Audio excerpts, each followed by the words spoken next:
ప్రియమైన వాళ్ళారా, ప్రభు అయిన యేసుక్రీస్తు నామములో అందరికీ వందనాలు. మరి ఈ దినం కూడా మన యొక్క వాక్య ధ్యానం కొరకై యెషయా గ్రంథము 48వ అధ్యాయము 6వ వచనం చదువుకుందామండి. యెషయా గ్రంథము 48వ అధ్యాయం 6వ వచనం. తెలియని మరుగైన కొత్త సంగతులను నేను ఇక మీదట నీకు తెలియజేయుచున్నాను. తెలియని మరుగైన కొత్త సంగతులను నేను ఇక మీదట నీకు తెలియజేయుచున్నాను. కాబట్టి దేవుడు యెషయా ద్వారా తన ప్రజలకు బయలుపరిచే కార్యం ఏంటంటే నూతన కార్యము నేను క్రొత్త సంగతులు నేను నీకు బయలుపరుస్తున్నాను. నువ్వు ఎరిగినటువంటి కాదు అది నీకు తెలియని మరుగైన సంగతులు, secrets, mystery. So God is going to reveal his mystery. అది ఇక్కడ మర్మములు నీకు తెలియజెప్తున్నాను అంటున్నాడు.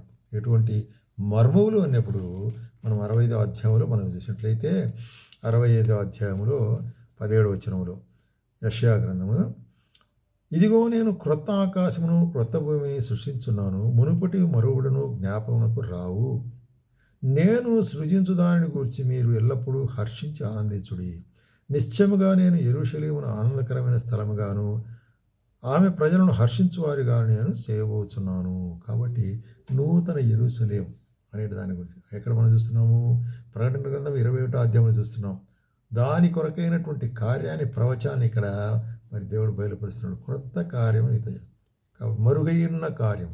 కాబట్టి దేవుడు మనకు మరుగైనటువంటి మరి ఆశ్చర్యకరమైనటువంటి దాచబడి ఉన్నటువంటి పరలోకపు కార్యాలు బయలుపరుస్తున్నట్టున్నాడు. ఆయనే మనకు బయలుపరిచేవాడుకుంటున్నాడు. ఎందుకంటే నూతన కార్యములు మీకు తెలియబడి ద్వారా నూతన మరి ఏం కలుగుతాయి మీకు మరి నూతన హోప్, అంటే నూతన విధమైన మనకి నిరీక్షణ కలిగేదిగా ఉంటుంది. ఈ నిరీక్షణ పుట్టించే దాని కొరకై. కాబట్టి ప్రియమైన సోదరుని, నా జీవితంలో ఒక నూతన నిరీక్షణ పుట్టించే దాని కొరకై దేవుడు నూతన కార్యాలు చేయనంటున్నాడు. ఆయన కార్యములు అద్భుతమైన కార్యములు. ఆయన ఆశ్చర్యకరుడు, ఆలోచనకర్త కదా. మరి కాబట్టి ఆయన కార్యములు అద్భుతమైన కార్యములుగా ఉంటున్నవి. అందుకొరకే దానియేలు కూడా ఏమంటాడంటే, దానియేలు గ్రంథం 2వ అధ్యాయం 22వ వచనంలో ఆయన మరుగు మాటలను మర్మములను బయలుపరచువాడు. కాబట్టి దేవుడు ఎటువంటి వాడంట? మరుగు మాటలను మరి మర్మములను బయలుపరచువాడు. అంధకారంలోని సంగతులు ఆయనకు బాగా తెలియను, వెలుగు యొక్క నివాసం ఆయన వద్ద ఉన్నది. కాబట్టి ఆయన సర్వాంతర్యమైన దేవుడు. కాబట్టి ఆయన అంధకారంలో ఉన్న వాటిని మరి వెలుగులోనికి రప్పించేవాడుకుంటున్నాడు. ఆయనకు మరుగైనటువంటి ఏది లేదు కదా. మరి సర్వశక్తుడు దేవునికి మరుగైనది ఏమైనా ఉంటుందా? ఆయనకు చేతగానేది ఏమైనా ఉంటుందా? ఆయనకు అసాధ్యమైనది ఏదైనా ఉంటుందా అని క్వశ్చన్ వేసినప్పుడు లేదు. అన్నీ కూడా ఆయనకు సాధ్యమే. అన్నీ కూడా ఆయన చూసేవాడుకుంటున్నాడు. అన్ని మర్మములు ఆయనకు తెలిసినవి ఉంటాయి. మర్మం అనేటువంటిదే మరి ఆయన సన్నిధానంలో తెలియబడినటువంటి మర్మం అనేటువంటిది లేనేలేదు. కాబట్టి దానియేలు కూడా ఈ మాట చెప్తాడనమాట. అందుకే ఆమోసు గ్రంథంలో కూడా చూసినట్టయితే ఆమోసు ఒక మాట చెప్తున్నాడు. 3వ అధ్యాయం 7వ వచనం, తన సేవకులైన ప్రవక్తలకు తాను సంకల్పించిన దాన్ని బయలుపరచకుండా ప్రభు అయిన యెహోవా ఏమీ చేయడు. చూసా, తన ప్రియులైన వారికి, అంటే తను విశ్వసించిన వారికి, అంటే తాను నమ్ముకున్న వారికి, నీకు నాకు ఆయన నమ్మకంగా ఉంటున్న వారికి బయలుపరచకుండా ఏం చేయడంట. అంటే మర్మములు మనకు బయలుపరిచేవాడు దేవుడిగా ఉంటున్నాడు. అందుకో ఇదిగో నూతనమైన కార్యములు, మరుగైన కార్యం నీకు బయలుపరుస్తా అంటున్నాడు. ఎంత గొప్ప ఆశీర్వాదం అండి కదా. మరి ఈ భాగం మనం గమనించినట్టయితే తన సేవకులైన ప్రవక్తలకు దాన్ని సంకల్పించిన దాన్ని తెలియపరచకుండా, బయలుపరచకుండా ఆయన ఏమి చేయడు. కాబట్టి అబ్రహాం విషయంలో ఇది నా స్నేహితుడైన అబ్రహాంకు దీన్ని మరుచుదనా అని చెప్పి ఇదేం చెప్తుంటున్నాడు? సొదొమ గొమొర్రా యొక్క నాశనం చేసేదానికి మునుపు అబ్రహాం దగ్గర చెప్తుంటున్నాడు. ఆదికాండం 18వ అధ్యాయం 17వ వచనం.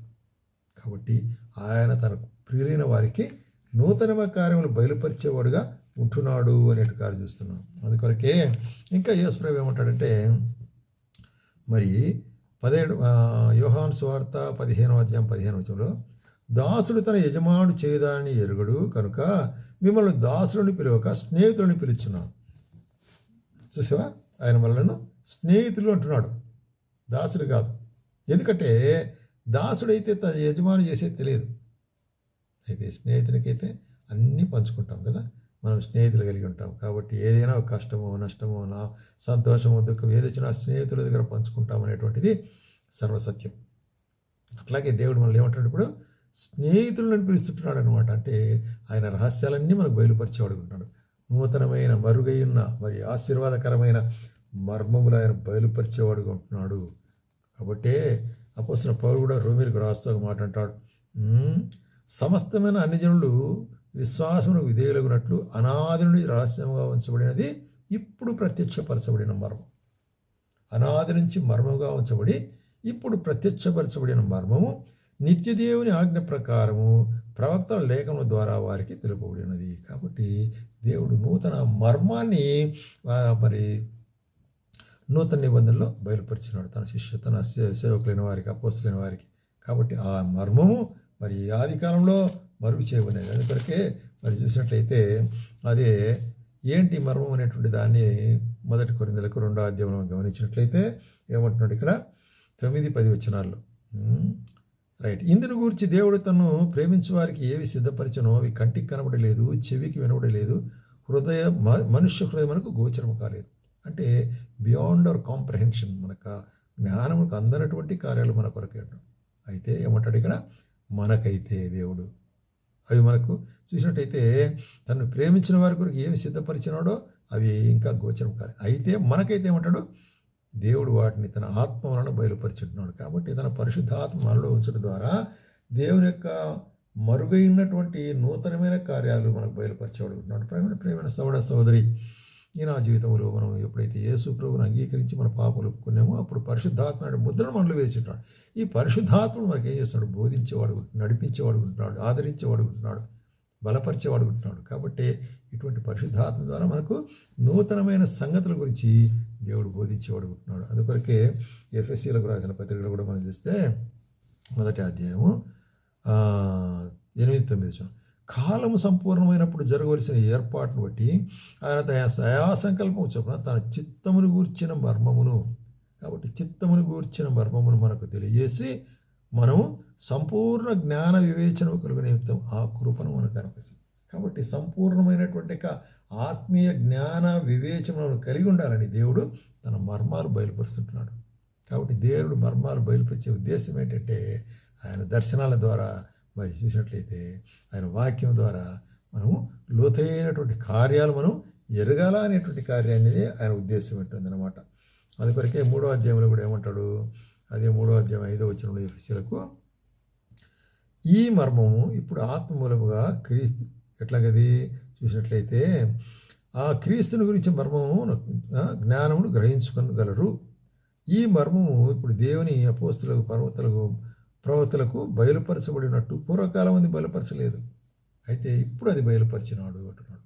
అది దేవుని గురించి మర్మము అనేటువంటిది. ఈ మర్మాన్ని గురించే మరి నూతనమైన కార్యములు మీకు బయలుపరుస్తున్నాడు. కాబట్టి ప్రవచనపూర్వకంగా ఇది చెప్పినాడో అది యేసుక్రీస్తులో నూతన విధంగా నెరవేర్చబడినట్టుగా మనం చూస్తున్నాం. అపోస్తలులు దాన్ని కనుగొన్నట్లు చూస్తున్నాం. అది మనకు కూడా బయలుపరిచేదిగా ఉంటున్నది. అందుకొరకే ఇక్కడ ఏమంటాడంటే కొలస్సీలకు రాసేటప్పుడు 1వ అధ్యాయం 25-26 వచనంలో, దేవుని వాక్యమును అనగా యుగములలోనూ తరములలోనూ మరుగు చేయబడిన మర్మమును సంపూర్ణముగా ప్రకటించుటకు మీ నిమిత్తం నాకు అప్పగింపబడిన దేవుని ఏర్పాటు ఆ ప్రకారం నేను సంఘమునకు పరిచారకుడనైతిని. కాబట్టి ఏ వాక్యం అయితే మర్మముగా బయలుపరచబడకుండా ఉన్నదో యుగములకు పూర్వములకు అది నాకు బయలుపరచబడి ఇది సంఘాలకు తెలియపరిచేదాని కొరకే నాకు ఆ కృప అనుగ్రహించాను. కాబట్టి ఇదిగో నేను ఒక నూతన క్రియను బయలుపరుస్తున్నాను, మర్మములు బయలుపరుస్తుంటున్నాడు. కాబట్టి దేవుని సముఖంలో మనం ప్రార్థించినప్పుడు ఆయన వాక్యం ద్వారా తన యొక్క నూతన కార్యాలు మనకు బయలుపరుస్తాడు, నూతన విధానాలు బయలుపరుస్తాడు, ఆయన ఉద్దేశాలు బయలుపరుస్తాడు,